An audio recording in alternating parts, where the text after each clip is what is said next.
as we've gotten the Swine Health Information Center up and running, gone and talked to a lot of people, a lot of different groups, a lot of different spots. Today, what I want to do is go through a quick outline of organization so you can see what we've built so far, and then some of the activities we've had with outreach and trying to get some input from producers and veterinarians and others, USDA, state animal health officials, getting all the input we can get, and then really go into the things, the really fun stuff. The fun stuff of the activities, what we've got planned, what we're looking for, and finish up with Seneca Valley and talk about how that was an example of the Swine Health Information Center trying to react to an emerging disease. Even though we've had it for a long time, certainly this last summer was an emerging issue. So I'm going to start with the organizations just so you can see what we've tried to set up. And this is the mission statement for the center. Protect and enhance. It's all about the U.S. swine herd, global disease monitoring, targeted research, and analysis of data. Global disease monitoring, targeted research, and analysis of data. All that with the idea of feeding back to you folks so you can do a better job of being prepared, a better job of what you're doing right now, be more successful at it, and to go forward with some tools and some information that better prepares you for what could come next. The scope of work on the left side is the global swine health issues identification, and I'm going to describe each of these, but as you go around this circle, issues identification, the swine disease matrix is a project that is going to lead a lot of, not all, but a lot of the research that we're doing. And then on the right side is really that information part, and that's the part that's broken out for a reason, because that's the part that I'm hopeful will give you a sense of what we mean by analysis of health data information. Dr. Morrison at the University of Minnesota has a swine health monitoring project, this group of producers that have come together and said, show me yours and I'll show you mine.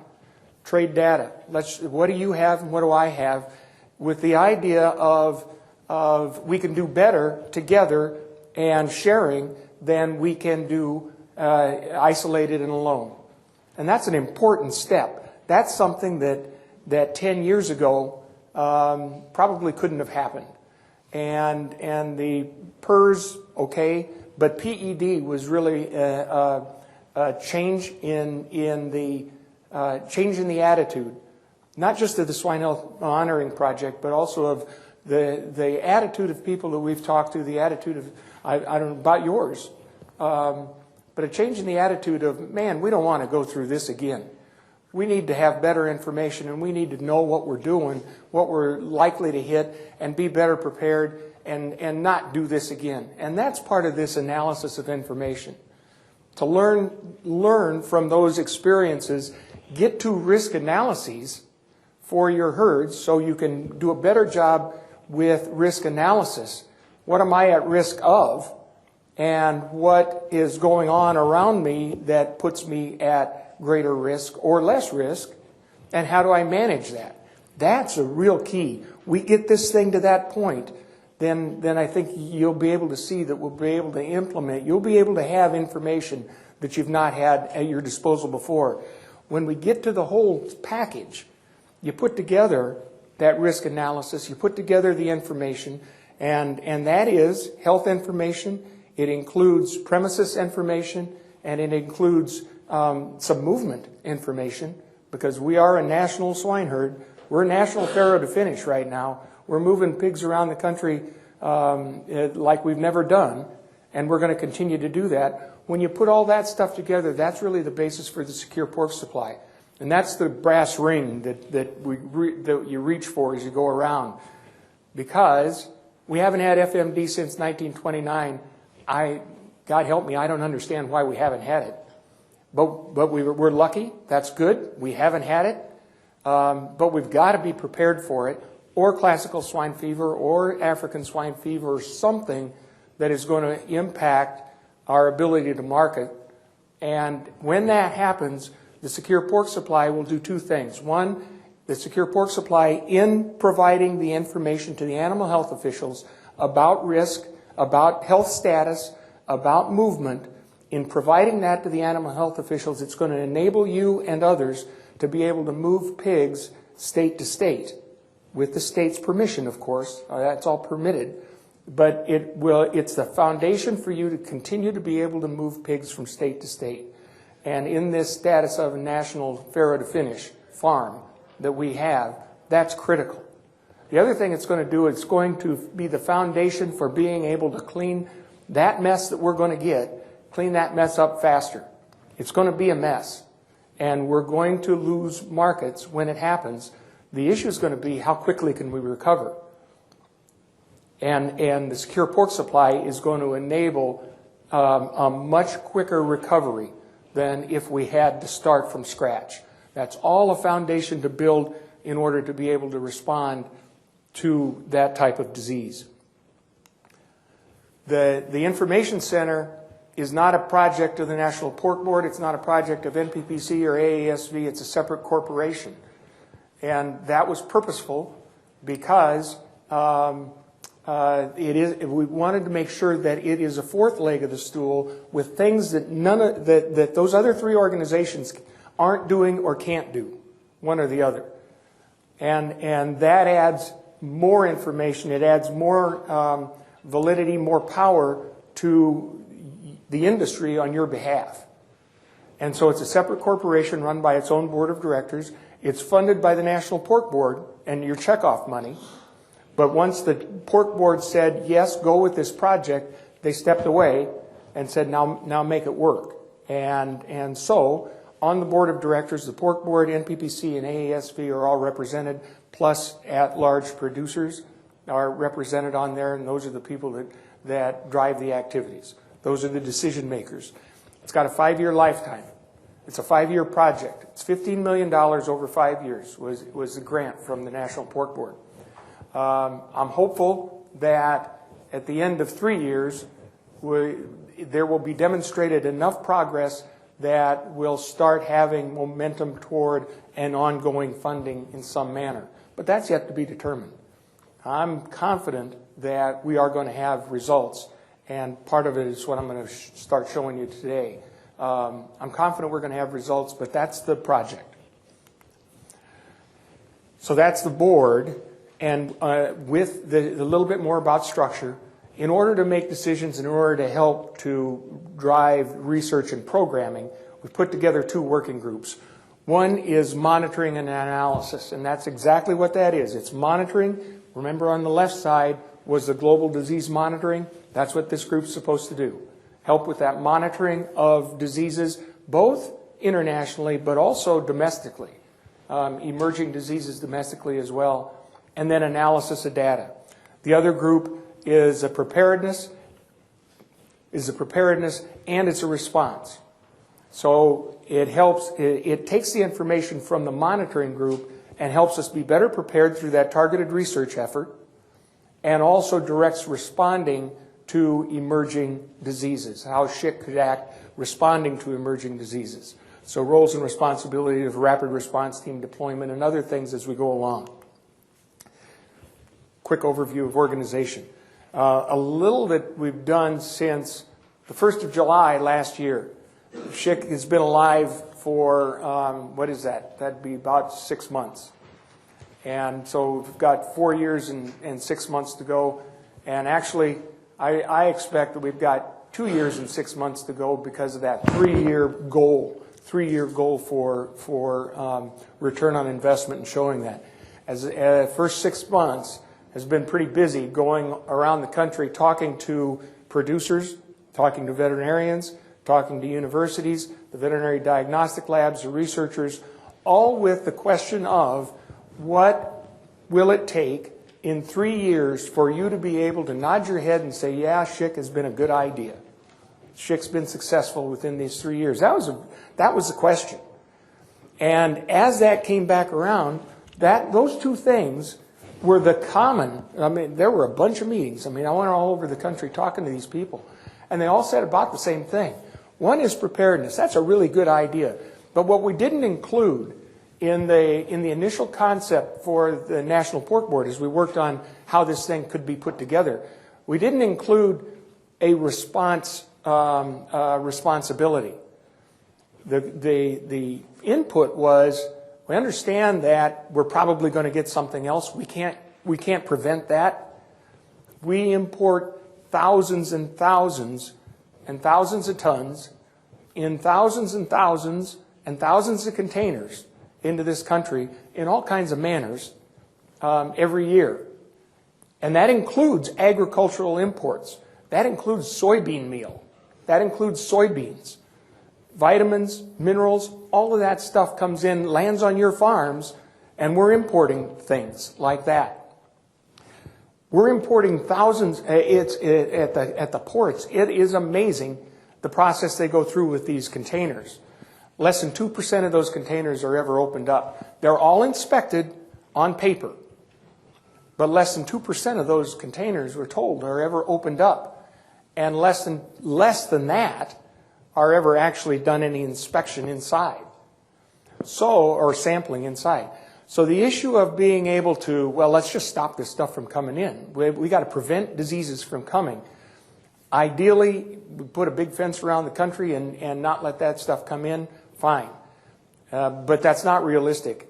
And we're going to remain at risk of importing these as we were at risk of importing PED.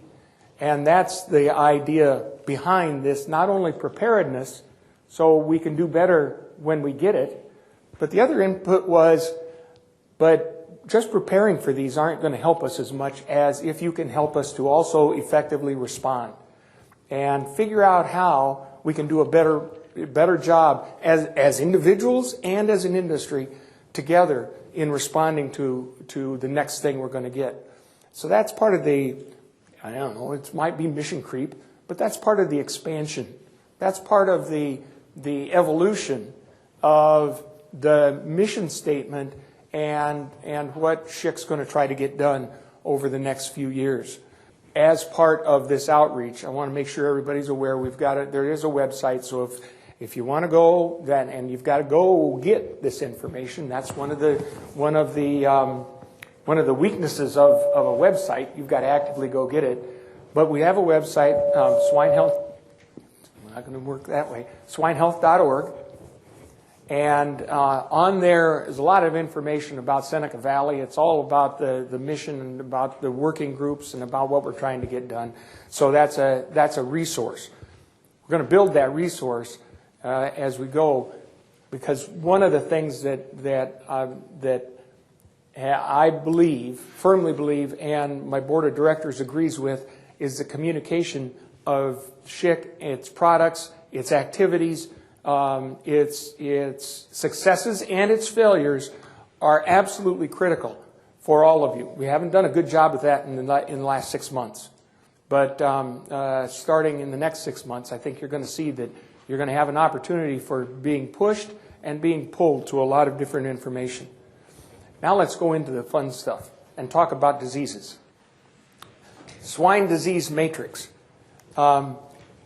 This is a project that we've worked with the American Association of Swine Veterinarians on in identifying the diseases, the viruses, at this point viruses, that are circulating in pigs around the world and that we may be at risk of importing.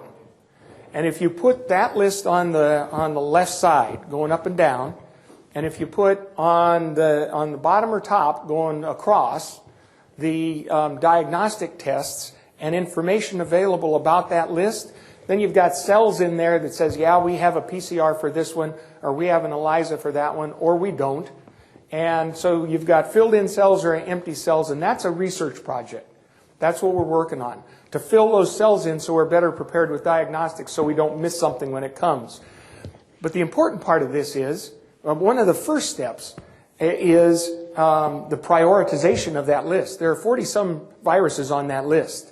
And that list was developed through a literature review that USDA did. Very helpful, very comprehensive. It's the best that we've got, the best that we know of. We're adding things to it as we discover more, but at least it's a starting point. And the monitoring and analysis working group has done their review of that list and prioritized it. They decided that there's 3 criteria by which they can prioritize that list. One is the economic effects of the virus. If it get here, what would it do to our pigs and therefore producers? The second is how would that virus getting here affect either the domestic market or the international market? And the third is, what's the likelihood of that virus actually getting into the country?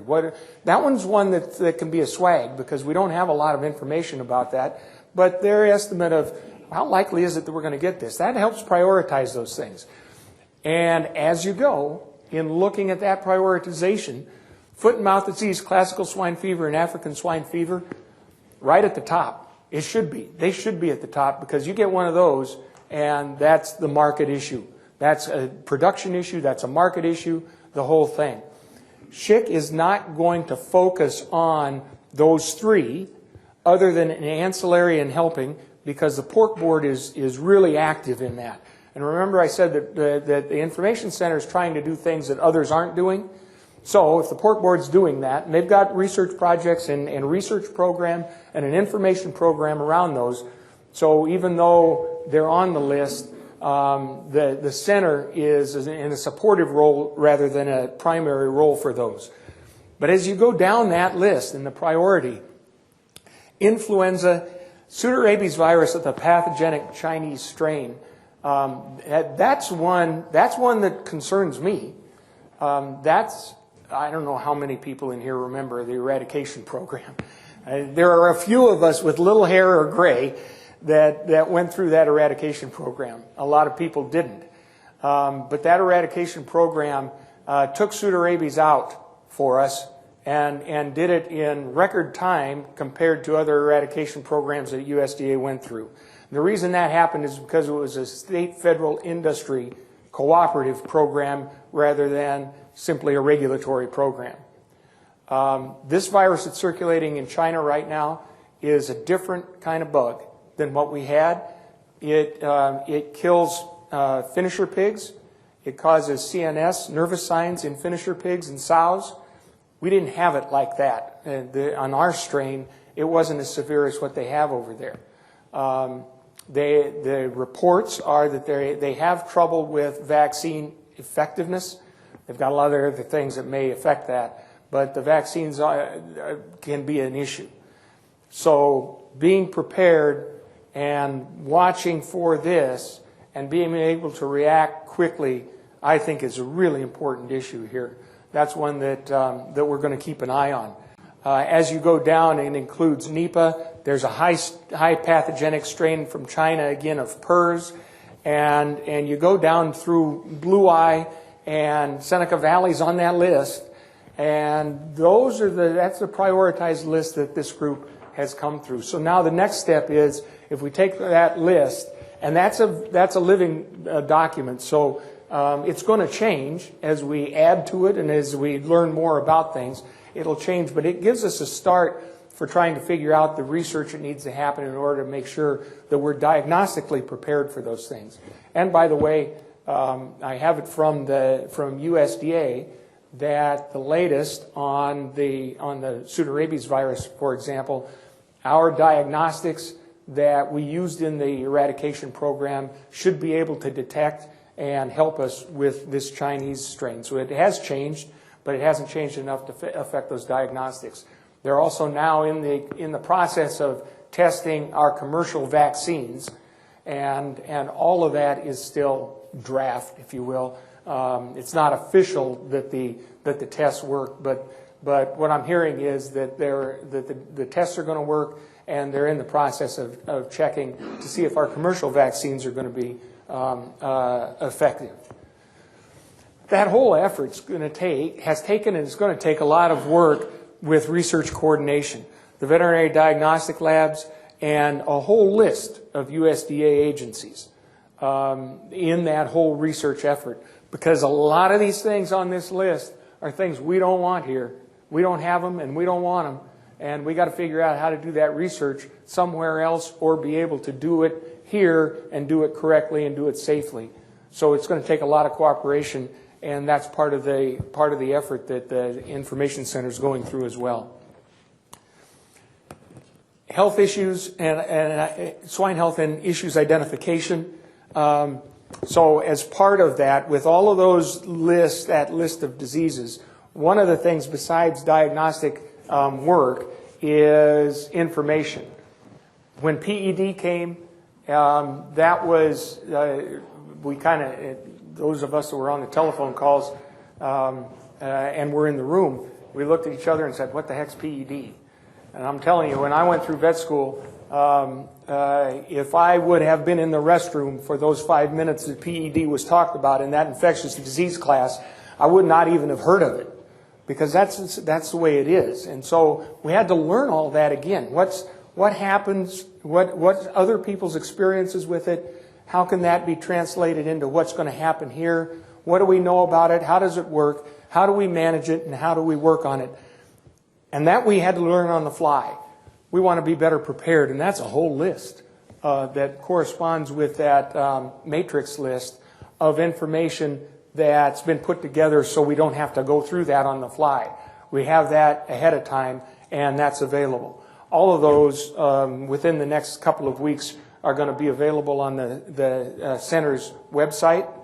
It's going to be kind of a Wikipedia thing. We've got it put up there. And I know it's going to be draft, because I know there are going to be a lot of input and saying, yeah, but did you think, what about this paragraph? And it's going to be a work in progress.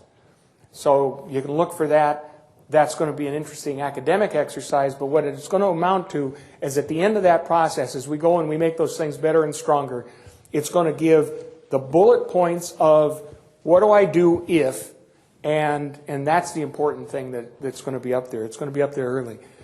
The other thing with I talked about this response, again, learning lessons from PED. One of the first things that we heard was we need to get at these things quicker in order to better manage them and hopefully to better control and stop. That's a hopeful control and stop, but we need to do that quickly. And we need to get out on farms and find out where it came from, what it's doing, and how to manage it as quickly as possible. With the PED experience, we put together what we termed rapid response teams, and that's the USDA has that term as well. Rapid response teams. So when what was termed an epidemiologically distinct infection happened, outbreak happened. So you have a farm that isn't linked to other farms, that's sitting by itself, or in some manner, it's pretty isolated. Whether there's other farms around or not, that farm is isolated. And it breaks with PED for no apparent reason. The issue is getting out there to try to find out how it got in there so we can learn the lessons, so we can let other people know how it got there, and so they won't let that happen to them. It worked really well as far as the surveys and the lessons. It worked really badly as far as the rapid part of that. And the farther you go away from the outbreak, the more fuzzy things get. People forget the different ingredients that you want to sample are gone, or there aren't records or whatever. We did really well in trying to figure out things, but we did really badly in getting out there. And so one of the efforts that we're into now is trying to figure out how to make that rapid, how to do that better, and how to make that rapid. And so that's another activity that we're going to go through in this year. Health analysis and monitoring for trends.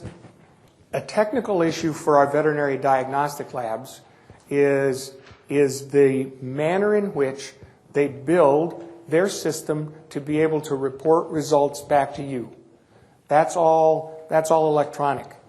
And within their systems, there are codes for different diseases, different test results. It's all coded. It's all electronic. They can shoot it to you. But they've all developed them in their own silos. There hadn't been any coordination for that information being put in a standardized format so the results from the University of Minnesota can be compared to the results from Iowa State and to South Dakota State and others. They're all different. They're all written just a little bit differently because that's the way they were just developed. That's a real weakness in our system. If we're going to have the ability to respond to disease, we have to have a standard way for each of the diagnostic labs to talk to each other, so the results from Minnesota can be compared to Iowa State or around without having to do gyrations, electronic gyrations, to figure out, well, this one's a little bit different than what we've got here. Are they the same just because of the way it's coded, or are they different? That hasn't been done. It's been talked about at the federal level, at the national level, for better than a decade. By golly, we got to fix that system. We got to fix that. We need to fix it. And what it amounts to is that elephant's too big. We always talk about that big elephant. We got to chew that elephant up. We got to fix this system. It's been too big to do. It's been stifling because, well, but how do we do it with all of this? This is going to be an effort to do it for pigs in diagnostic labs and get that done. So our diagnostic labs, our primary diagnostic labs for swine diseases, are all standardized, all can talk to each other, therefore that data can be available for analysis and help, or in the event of an emergency, FMD or otherwise, then that's available to the state health officials, to the federal health officials, because they're going to need that in order to help us clean up. That's not been done. That's something that we're going to work on. Another issue with data analysis is enabling the access to data without having to worry about confidentiality and other issues.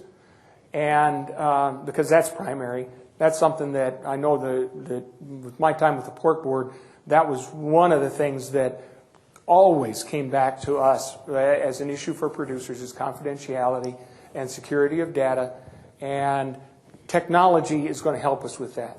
We're looking at the use of AgConnect. It's a technology that the Department of Homeland Security funded for the use by USDA in case of a FMD or other foreign animal disease outbreak, in which data can be analyzed, visualized, and used without having to give it up, without having to have an issue of confidentiality or ownership.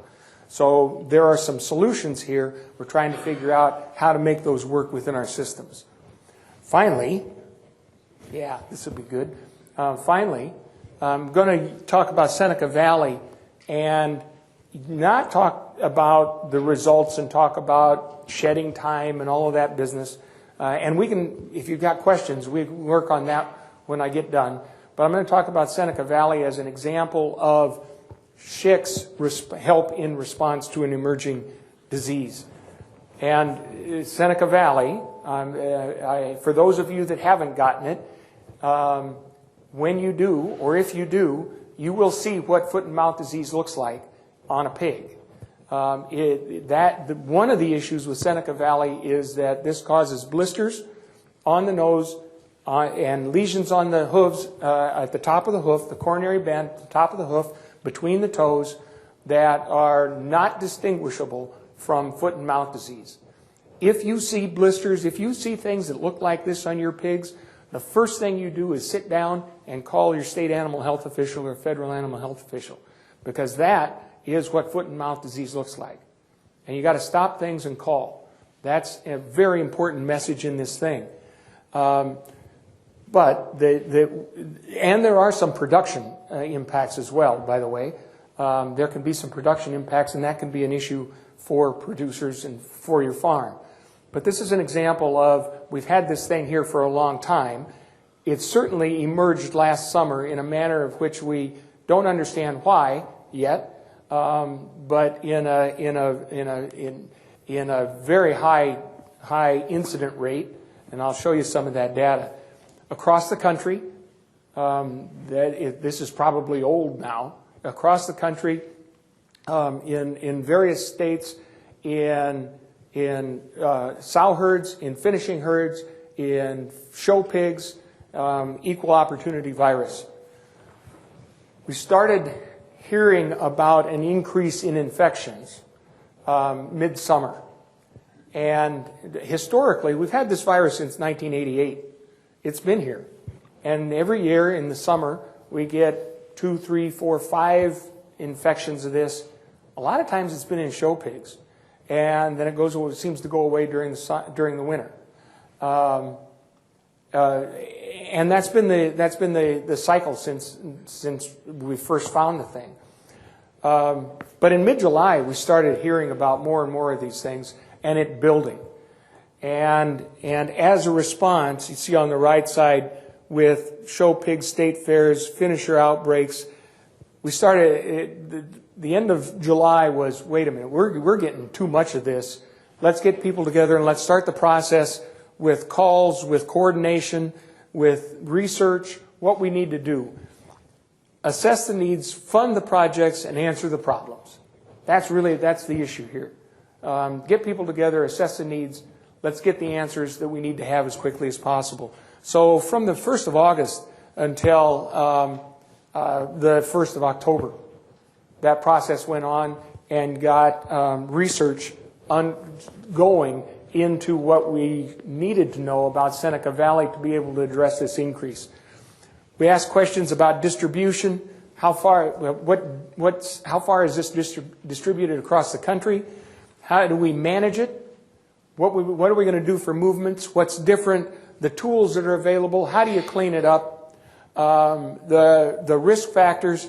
And one of the important questions was, were we missing something? Historically, I'll tell you, Seneca Valley has been, since 1988, we tried to put it into healthy pigs and not been successful in causing disease. So all of a sudden it just pops up here and we go, whoa. And so is this a shiny something that everybody's focused on, but there's really something underneath it? So that part of this Koch's postulates and looking at that, and that was done with USDA's help. And looking at that was the question of, are we really focused on the right agent here, on the right thing? And it comes out that yes, with this strain of Seneca Valley, USDA has been successful in putting that in various ages of pigs and causing severe clinical disease. So that on the right side is really, those are the assessing the needs, get the stuff funded, and get the results done. That's what we were trying to do. The reason that's important, especially the distribution process, is because we have in place a draft response plan to emerging diseases with USDA's partnership.